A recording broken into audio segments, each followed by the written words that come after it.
Hello दोस्तों, V1 classes में आपका एक बार फिर से स्वागत है। यूपीएसआई, यूपी ट्रिपल एससी और यूपी कांस्टेबल के लिए बहुत ज़्यादा लाभदायक एंड इम्पोर्टेंट ये सीरीज चल रही है और टेट सुपर टेट में भी बहुत ज़्यादा इम्पोर्टेंट ये सीरीज़ है।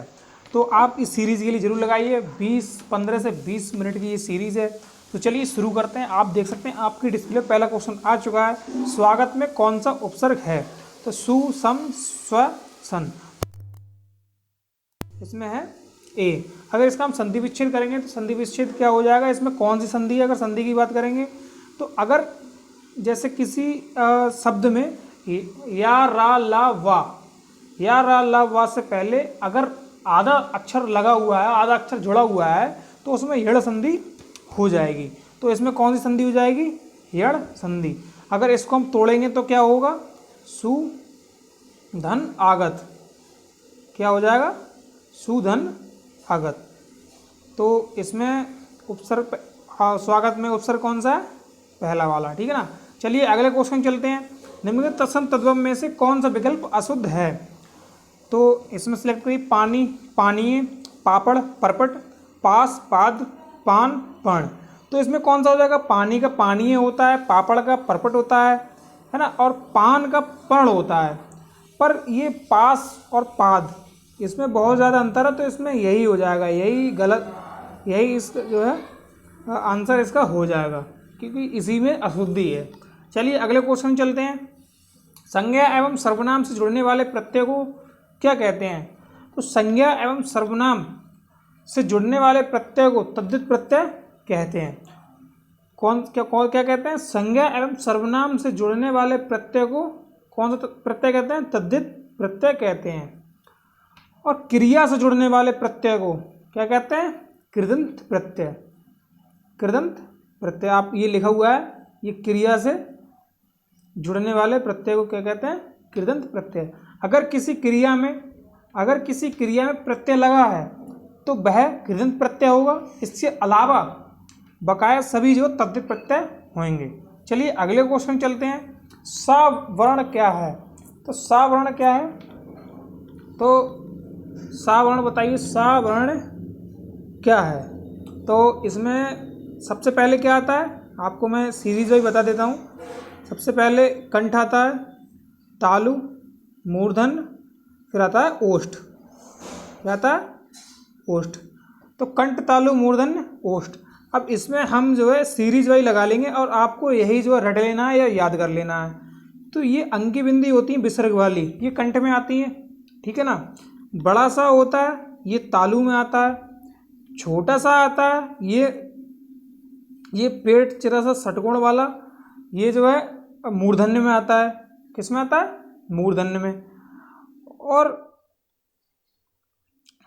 दंत में क्या आता है?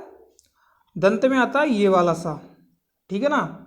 तो सबसे पहले इसकी सीरीज क्या है? पहले अंग की बिंदी, फिर बड़ा सा, फिर षटकोण वाला सा, फिर छोटा सा। तो ऐसे ही हम इसको सीरीज वाइज लगा लेंगे। कंठ, तालु, मूर्धन, ओष्ठ। अंगी बिंदी कंठ, दूसरा बड़ा सा होता है वो तालु, और षटकोण वाला मूर्धन, और छोटा सा होता है दंत। ठीक है ना। जैसे इसमें आप एक आइडिया भी लगा सकते हैं, जैसे इसमें थोड़ा मुंह बन गया है इसमें सा, तो एक ट्रिक बना सकते हैं कि ये मूड़ जैसा लग रहा है तो इसको मूर्धन्य हो जाएगा। ठीक है ना। तो छोटा सा जो है वो दंत हो जाएगा। ठीक है ना। तो इसमें सा वर्ण कौन सा है? इसमें ऑप्शन में आप देख लीजिए, तो इसमें हो जाएगा दंत। कौन सा हो जाएगा? दंत। ठीक है ना। और ओष्ठ कौन कौन से होंगे? ओष्ठ पा फा वा, पा फा वा भा। ठीक है ना, ये ओष्ठ हो जाएंगे। दंत ता था धा ना, मूर्धन्य टा ठा ढा ढा, और तालब क्या हो जाएंगे? चा छा झा झा। हाँ, तो ये तो हो जाएंगे। आपको मैंने बता दिया सा वर्ण आता है दंत में। चलिए अगले क्वेश्चन की चलते हैं। निम्न में से कौन एक युग्म विपरीतार्थक है? उसे चुनिए। तो विपरीतार्थक मतलब उल्टा, अपोजिट, इसमें चुनना है। ठीक है ना। तो इसमें आप देखिए बुरा का भला, इसमें पहला ही ऑप्शन जो है सही लग रहा है, क्योंकि अच्छा होता है बुरा होता है, बुरा होता है भला होता है, और प्राय हमेशा प्राय होता है, और हमेशा अग्नि अनल, अग्नि अनल ये पर्यायवाची है। गूंगा मूक, जो गूंगा होता है उसी को मूक बोलते हैं, है ना, म्यूट जैसे इंग्लिश में बोलते हैं, तो ये भी पर्यायवाची है। बकाया सब में इन तीनों में पर्यायवाची शब्द लगे हुए हैं, और इसमें भला बुरा इसमें अपोजिट है या विलोम शब्द है, तो यह विपरीतार्थक है, तो इसमें यही ऑप्शन हो जाएगा। चलिए अगले क्वेश्चन की चलते हैं। निम्न शब्द युग्म में के विकल्पों में कोई एक विकल्प सही नहीं है, चयन कीजिए। इसमें एक विकल्प सही नहीं है, तो इसमें क्या हो जाएगा, आप देखिए इसमें सभी अर्थ जो है सेम मिल रहे होंगे, और एक जो कुछ अपोजिट में होगा, बहुत ज़्यादा उसमें ज़्यादा भिन्नता होगी। अगर ऐसे क्वेश्चन आते हैं, या आपको कभी कभी होता है कुछ समझ में नहीं आता कि इसमें क्या पूछा है क्या पूछा है, तो आपको ऐसा देखना है कि 3 जो है ऑप्शन होते हैं वो सेम होते हैं, और एक ऑप्शन जो है कुछ हट गया, कुछ चेंज होता है उसमें, तो उसी को आप जो है टिक कर दीजिए, और आपका आंसर जो है वही होता है। तो इसमें आप देखिए जैसे बलि, बलि इसमें बड़ी की मात्रा का अंतर है, विशेष अंतर नहीं है, ठीक है ना। बपरी, बपरी इसमें देखिए मतलब जो अक्षर हैं अक्षर सेम है, बकाया सब में इसमें अक्षर का खेल है, और यहाँ पर शून्य है और यहाँ पर खाली हो गया बिल्कुल, तो इसमें कौन सा हो जाएगा, और आंसर नंबर सी। यहाँ पर आप देखिए रूढ़, रूढ़ इसमें भी ज़्यादा अंतर विशेष नहीं, इसमें सेम ही है बिल्कुल, तो इसमें ज़्यादा विशेष अंतर नहीं है। इसमें शून्य और खाली, अगर शून्य की जगह यहाँ पर खाली की जगह अगर शून्य होता, शून्य, तो सेम हो जाता है एक प्रकार से, है ना। तो इसमें ऑप्शन कौन सा लग जाएगा, ऑप्शन नंबर सी। चलिए अगले क्वेश्चन की ओर चलते हैं। अधोगति का संधि विच्छेद क्या है। तो अधोगति का संधि विच्छेद आप कमेंट में बताइएगा, ठीक है ना। चलिए अगले क्वेश्चन की ओर। चूहा बिल्ली में समास है, तो चूहा बिल्ली में कौन सा समास है। अव्ययी भाव में क्या होता है, अव्ययी भाव में क्या होता है, किसी वाक्य में उपसर्ग लगा होता है उसे हम अव्ययी भाव बोलते हैं, ठीक है ना।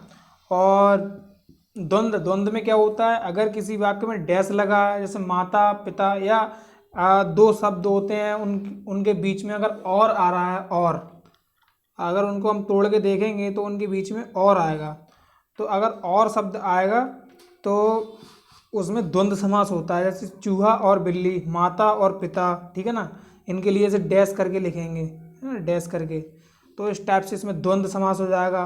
कर्मधारय में क्या होता है, कर्मधारय में एक मतलब जो दूसरे वाले की तुलना पहले वाले से की जाती है, जैसे चरण कमल, चरण कमल मतलब कमल के समान है चरण जिसके, ठीक है ना, तो इसकी मतलब चरणों की तुलना कमल से की जा रही है, जैसे चरण कमल, तो ये कर्मधारय हो गया, ठीक है ना। और जैसे अव्ययभाव, अव्ययभाव में आ जाते हैं, तो अव्ययभाव में क्या है, आजन्म, आजन्म, ठीक है ना। तो इसमें जो आ है ना वो मतलब उपसर्ग लगा हुआ है, तो इसमें क्या हो जाएगा, ये जो है अव्ययभाव हो जाएगा, ठीक है ना। तत्पुरुष, तत्पुरुष के भी कई सारे उदाहरण हैं। चलिए अब अगले क्वेश्चन चलते हैं। यहाँ पर बीच में इसमें प्लस का चिन्ह है सभी में, ठीक है ना, और आप लगा लीजिए, तो यहाँ पर सब में प्लस का चिन्ह है। तो उभय अलंकार, उभय अलंकार किसे कहते हैं, किन अलंकारों से मिलकर उभय अलंकार बनता है। तो शब्द अलंकार, अर्थालंकार, अर्थालंकार भयालंकार, अर्थालंकार लुप्तोपमा अलंकार, अर्थालंकार अपूर्णांक अलंकार, इसमें कौन सा हो जाएगा, ऑप्शन नंबर हो जाएगा ये ए, यहाँ पर ए है, तो ऑप्शन नंबर कौन सा हो जाएगा, ए, अर्थ शब्द अलंकार अर्थालंकार, इसमें ऑप्शन यही हो जाएगा, तो इसमें हम कौन सा टिक कर देंगे, ए। चलिए अगले क्वेश्चन को चलते हैं। श्लेष अलंकार का उदाहरण है, श्लेष अलंकार का उदाहरण है। श्लेष का अर्थ क्या होता है, श्लेष का अर्थ होता है चिपटा, श्लेष का अर्थ होता है चिपटा, मतलब अर्थात एक शब्द के कई अर्थ निकल रहे हो, 2 या 2 से अधिक अर्थ निकल रहे हो, तो वहाँ क्या होता है, श्लेष अलंकार होता है। तो यहाँ पर प्रियतम बतला दो लाल मेरा कहाँ है, प्रियतम बतला दो लाल मेरा कहाँ है। जब कृष्ण जी जो है बाहर निकल जाते हैं और जो देर रात तक घर पे नहीं आ पाते हैं, तो माता यशोदा अपने पति से बोलती हैं, वियोग में बोलती हैं, तो यहाँ पर वियोग है ना। तो यहाँ पर चाहन हार स्वर्ण के कवजन और सुनार, चाहन हार स्वर्ण के कवजन और सुनार, यहाँ पर जो सुनार और कवजन इसके अर्थ जो है, सुनार, सुनार के अर्थ कई हैं, तो इसमें कौन सा हो जाएगा, श्लेष अलंकार हो जाएगा। चलिए अगले क्वेश्चन की ओर चलिए। दंभ का पर्यायवाची क्या होगा? तो दंभ का पर्यायवाची क्या होगा? दंभ के कई सारे पर्यायवाची हैं, जैसे अहंकार है, क्या है? अहंकार है, गर्व है और दर्प भी है। कौन सा है? दर्प। इसमें ऑप्शन में क्या है? दर्प है। घमंड है ना, मान है, तो ये दंभ के पर्यायवाची हैं। तो चलिए अगले क्वेश्चन चलते हैं। छाती पीटना। छाती पीटना मुहावरे का सही अर्थ क्या है? शोर मचाना, छाती में दर्द होना, शोक प्रकट करना और अस्वस्थ होना। तो छाती पीटना का अर्थ है शोक प्रकट करना। तो इसमें ऑप्शन नंबर सी हो जाएगा, छाती पीटना, शोक प्रकट करना। चलिए अगले क्वेश्चन की ओर चलते हैं। विद्रोह करना निम्न में से किस मुहावरे का अर्थ है? विद्रोह करना निम्न में से किस मुहावरे का अर्थ है? गम खाना, गर्दन उठाना, गर्दन झुकाना, गढ़ जीतना। तो इसका क्या हो जाएगा? गर्दन उठाना, मतलब विद्रोह करना। चलिए अगले क्वेश्चन चलते हैं। खोदा पहाड़ निकली चुहिया लोकोक्ति का सही अर्थ क्या है? खोदा पहाड़ निकली चुहिया लोकोक्ति का सही अर्थ अत्यधिक परिश्रम करने से फल की प्राप्ति होना, परिश्रम अत्यधिक और प्राप्ति अत्यल्प, असंभव कार्य को संभव कर दिखाना, श्राप का प्रणाम अवश्य मिलना। तो इसमें कौन सा हो जाएगा? परिश्रम अत्यधिक और प्राप्ति अत्यल्प, ऑप्शन नंबर बी। चलिए अगले क्वेश्चन चलते हैं। आम के आम गुठलियों के दाम का सही अर्थ क्या है? मनमानी करना, नकली वस्तु देना, दोहरा लाभ होना, बहुत चतुर व्यापारी। तो इसमें कौन सा हो जाएगा? ऑप्शन नंबर सी, दोहरा लाभ होना, आम के आम गुठलियों के दाम। चलिए अगले क्वेश्चन चलते हैं। किस समूह के सभी शब्द पर्यायवाची नहीं है? किस समूह के सभी शब्द पर्यायवाची नहीं हैं? तो इसमें आप देख लीजिए, सूक्ष्म भी छोटा होता है, महीन भी छोटा होता है, बारीक भी छोटा होता है, झीना भी छोटा होता है, ठीक है ना। और सुसलू अच्छा, भला और साफ। इसमें आपको थोड़ा अंतर दिखाई दे रहा होगा। साफ क्या होता है? सफाई, साफ जैसे सफाई, जैसे ये साफ है, ये नहीं है, ठीक है ना। और भला क्या हो जाएगा? भला जैसे किसी व्यक्ति की भलाई, ठीक है ना, ये भाववाचक हो जाएगा, ठीक है ना। तो इसमें ये कुछ अलग है, इसमें ये पर्यायवाची शब्द नहीं है। तो इसमें ऑप्शन नंबर यही लगा देंगे, क्योंकि ऑप्शन नंबर आप सी भी देख लीजिए। साहस, हिम्मत, हौसला, जुर्रत, ये सभी एक ही शब्द हैं, ठीक है ना। पर्यायवाची एक ही शब्द के पर्यायवाची शब्द हैं। सरल, अबोध, युग्म, सहज, ये भी एक ही शब्द के पर्यायवाची हैं। चलिए अगले क्वेश्चन में चलते हैं। उन्माद का संधि विच्छेद क्या है? उन्माद का संधि विच्छेद क्या है? यहाँ पर आप प्लस कर लीजिए, हर एक में जितने ऑप्शन दिए गए हैं इसमें सब में बीच में प्लस है। तो उन्माद का संधि विच्छेद क्या है? उन धन याद, उत धन माद, उत धन गात, उत धन माद। तो इसमें कौन सा हो जाएगा? कौन सा ऑप्शन हो जाएगा? उत धन माद। कौन सा हो जाएगा? उत धन माद। और इसमें संधि कौन सी है? इसमें कौन सी संधि है? व्यंजन संधि है। कौन सी संधि है? व्यंजन संधि है। और व्यंजन संधि कैसे पहचानेंगे? जब किसी शब्द को तोड़ने पर नीचे हलंत लगा होता है, मतलब ये वाला जो है आधा ना आधा ता लगा होगा, तो उसे जो है व्यंजन संधि बोलेंगे। विसर्ग संधि क्या होती है? विसर्ग संधि तो आप जानते होंगे, अगर किसी वाक्य में किसी शब्द को तोड़ने पर बीच में विसर्ग आता है तो उसे जो है विसर्ग संधि बोलेंगे। चलिए अगले क्वेश्चन चलते हैं। किस समास को चिन्ह का लोप होता है? किस समास में को चिन्ह का लोप होता है? तो को चिन्ह किस में आता है? कारक, ये क्या है? ये कारक है, ठीक है ना। और कारक कितने प्रकार के होते हैं? कारक होते हैं 8 प्रकार के। कितने प्रकार के होते हैं? 8 प्रकार के। कौन कौन से? कर्ता, कर्म, क्रिया, ठीक है ना। हो कर्ता, मतलब इसको आप रट लीजिए या याद कर लीजिए, मैंने तो याद कर रखा है। तो ऐसे कर्ता, इसके सभी अर्थ भी याद कर लिए हैं। तो इसको कैसे हम लिखेंगे, कर्ता ने कर्ण को, ठीक है ना, कर्म के लिए, अधिकरण भी होता है ना, और अलगाव भी होता है। तो ये 8 कारक होते हैं टोटल। तो को किसका होता है, कर्म को, कर्ता ने, अगर कर्ता ने कर्म को, तो इसमें कर्म का पूछा है, कर्म का, को किसका होता है, ये होता है इसमें। जैसे तो वाक्य को लगा के भी देख लेते हैं, वाक्य को लगा के भी देख लेते हैं। संबंध का, की, के, जैसे उसकी बहन, उसका भाई, ठीक है ना, तो काकी के आ रहा है। कर्म, कर्म ये को आता है, ठीक है ना, उसको दे दो, ठीक है ना। अपादान, अपादान क्या होता है, अपादान जैसे राम ने रावण को तीर से मारा, तो तीर से मारा, तो तीर जो है राम से अलग हो रहा है। राम ने तीर को फेंक के मारा, मतलब बाण से मारा, तो वह जो है अलग हो गया, तो वहाँ अपादान हो जाएगा, ठीक है ना।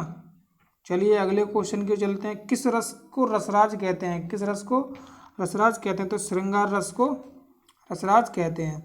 संपन्न व्यक्ति की व्यथा, संपन्न यहाँ पर क्या है, यहाँ पर जो है यहाँ पर क्या पूछा गया है, संपन्न व्यक्ति डॉट डॉट डॉट की व्यथा नहीं जान सकता। इसमें विलोम शब्द पूछा है, ठीक है ना। विलोम शब्द, आजकल जो विलोम शब्द आ रहे हैं वो इसी टाइप के आ रहे हैं, वाक्य में सम्मिलित करके पूछे जा रहे हैं। तो संपन्न व्यक्ति की विपन्न की व्यथा नहीं जान सकता, तो इसमें कौन सा हो जाएगा, ऑप्शन नंबर बी। चलिए अगले क्वेश्चन चलते हैं। मेद, निम्न प्रश्न के शब्द युग्म के सही अर्थ भेद का चयन कीजिए। मेद, मेधा, मेद, मेधा, तो मेधा क्या होता है, मेधा होता है बुद्धि, और मेद क्या होता है, यज्ञ, मेघ, यज्ञ, यज्ञ, यज्ञ, और मेधा क्या होता है, बुद्धि। चलिए अगले क्वेश्चन, कौन सा शब्द पदार्थवाचक है, तो पदार्थ, पदार्थ कौन कौन से होते हैं, जैसे जल है, तेल है, सोना है, लकड़ी है, ये पदार्थ है ना। और पदार्थ में भी 3 प्रकार के होते हैं, द्रव, ठोस, द्रव, गैस। जैसे मान लो अगर आप जो है लकड़ी के बारे में बात करेंगे, लकड़ी है, सोना है, चांदी है, तो ठोस हो जाएगा। द्रव में आ जाता है पेट्रोलियम है, पानी है ना, मिट्टी का तेल है, ये द्रव में आ जाता है। गैस में बहुत सारी गैसें आ जाती हैं, ठीक है ना। तो ये कौन सा शब्द पदार्थवाचक संज्ञा है, तो इसमें कौन सा हो जाएगा, सोना। चलिए अगले क्वेश्चन चलते हैं। संचारी भावों की संख्या, संचारी भावों की संख्या होती है 33। चलिए अगले क्वेश्चन, निर उपसर्ग का अर्थ है, निर उपसर्ग का अर्थ है, या तो आपको पता ही होगा कि निर उपसर्ग का अर्थ निषेध होता है। अगर आपको नहीं याद है तो आपको उपसर्ग हो या प्रत्यय हो, जिसका अर्थ पूछा हो, उसको आप किसी शब्द में ऐड करके देख लीजिए, तो आपको उसका अर्थ पता चल जाएगा। जैसे निर हम उसमें किसी शब्द में जोड़ते हैं, जैसे निर्दोष, निर्दोष मतलब बिना दोष के, तो इसका क्या हो गया, मतलब इस व्यक्ति में दोष बिल्कुल भी नहीं है। तो इसमें क्या हो गया, मतलब इस निर शब्द ने उस शब्द को अपोजिट या जो विलोम में बना दिया, मतलब निषेध कर दिया, मतलब बिना दोष के। तो इसमें कौन सा हो जाएगा, निर उपसर्ग का अर्थ हो जाएगा निषेध। चलिए अगले क्वेश्चन चलते हैं। तत्सम शब्द का चयन कीजिए, तत्सम शब्द का चयन कीजिए। चूमना, चौपाया, चौक, चवर्ण, चवर्ण, तो इसमें कौन सा हो जाएगा, चवर्ण। तो इसमें हो जाएगा तत्सम शब्द। घुमंतु में प्रत्यय है, घुमंतु में प्रत्यय है, अंतु, अंतु, अतो, एतो, ऑप्शन नंबर डी भी होगा, इनमें से कोई नहीं। तो इसमें कौन सा लगाएंगे, घुमंतु में प्रत्यय है, तो घुमंतु में प्रत्यय कौन सा है, ऑप्शन नंबर ए। चलिए अगले क्वेश्चन की चलते हैं। ज्ञा वर्ण किन वर्णों के संयोग से बना है? ज्ञा वर्ण किन वर्णों के संयोग से बना है? तो यहाँ पर जो स्पेस दिया गया है इनके सब के बीच में प्लस है, तो यहाँ पर क्या हो जाएगा, जा प्लस वां, क्या हो जाएगा, जा प्लस वां, और इसमें आधा जा हो जाएगा, आधा जा प्लस वां, ठीक है ना। और ऐसे मतलब जो वर्ण है स्रा, स्रा वर्ण ये संयुक्त वर्ण है। कौन सा? स्रा, स्रा वर्ण ये संयुक्त वर्ण है। तो इसको हम कैसे तोड़ेंगे? इसको तोड़ेंगे आधा बड़ा सा प्लस और रा, इसको इसमें तोड़ेंगे। अगर हम बात करें छा की, छा छतरी वाले छा की, तो इसको कैसे तोड़ेंगे? आधा का प्लस सा। चलिए अब हम त्रा के लिए तोड़ेंगे। त्रा, त्रा के लिए कैसे तोड़ेंगे? आधा ता प्लस रा। तो इस टाइप से चारों अक्षर, चारों संयुक्त वर्ण मैंने बता दिया आपके लिए किसको किस में तोड़ा जाएगा। और चलिए अगले क्वेश्चन की चलते हैं। निम्न विकल्पों में से किसी एक वर्तनी शुद्ध है? संयोग, समिति, समित, समित। इसमें ये वाला ऑप्शन है ये गलत है, ये धोखे से ले गया है। आप इन तीनों में बताइएगा कौन सा होगा। तो समिति, समित, समिति, तो इसमें ऑप्शन नंबर हो जाएगा डी, समिति। इसमें ध्यान रखना है कि माँ पे भी छोटी होगी मात्रा, और छोटी की मात्रा होगी, और ता पे भी छोटी की मात्रा होगी। चलिए अगले क्वेश्चन चलते हैं। अलौकिक समिति, अलौकिक समिति, यहाँ पर समिति, ये समिति गलत लिखा गया है, यहाँ पर छोटी की मात्रा लगा लीजिए। अलौकिक समिति निम्न विकल्पों में से शुद्ध वाक्य का चयन कीजिए। तो यहाँ पर शुद्ध वाक्य का चयन करेंगे हम। मेरे पर कृपा करी, मेरे ऊपर कृपा करो, मुझ पर कृपा करो, या मुझे कृपा करो। तो इसमें ऑप्शन कौन सा हो जाएगा? मुझ पर कृपा करो। ये बहुत ज़्यादा इम्पोर्टेंट क्वेश्चन है, ये बहुत ज़्यादा इम्पोर्टेंट है, और कांस्टेबल में भी काफ़ी बार पूछ चुके हैं इसके लिए, यूपी कांस्टेबल में। चलिए अगले क्वेश्चन चलते हैं। निम्नलिखित में से आज्ञावाचक वाक्य का चयन कीजिए। जिस शब्द में हम आज्ञा दे रहे होंगे उसी शब्द में आज्ञावाचक वाक्य होगा। देख सकते हैं इसमें क्या, क्या वह घर गया, इसमें क्या हो जाएगा, मतलब वो पूछ रहा है तो इसमें प्रश्नवाचक हो जाएगा। उसे घर जाना चाहिए, इसमें भी कुछ नहीं होगा। हो सकता है अभी तुम मेरी बात ना समझो, तुम मेरे साथ घर चलो, तो इसमें आज्ञावाचक हो गया कि तुम मेरे साथ घर चलो, तो ये आज्ञावाचक वाक्य हो गया। चलिए अगले क्वेश्चन चलते हैं। चिरंतर, चिरंतर, चिरंतर का विलोम शब्द क्या हो जाएगा? चिरंतर का विलोम शब्द क्या हो जाएगा? बहुत ज़्यादा इम्पोर्टेंट क्वेश्चन है ये। चिरंतर का विलोम शब्द, चिरंतर का विलोम शब्द हो जाएगा नस्वर। क्या हो जाएगा? चिरंतर का विलोम शब्द नस्वर। लौकिक का अलौकिक हो जाएगा, ठीक है ना। चिरंतर का नस्वर हो जाएगा। चलिए अगले क्वेश्चन चलते हैं। अर्वाचीन, अर्वाचीन का विलोम शब्द क्या हो जाएगा? अर्वाचीन का विलोम शब्द, तो इन चारों में आप देख लीजिए कौन सा होगा और कमेंट में ज़रूर बताइएगा। वीडियो के लिए इसलिए कमेंट जरूर करना। वीडियो देखने धन्यवाद। जय हिंद।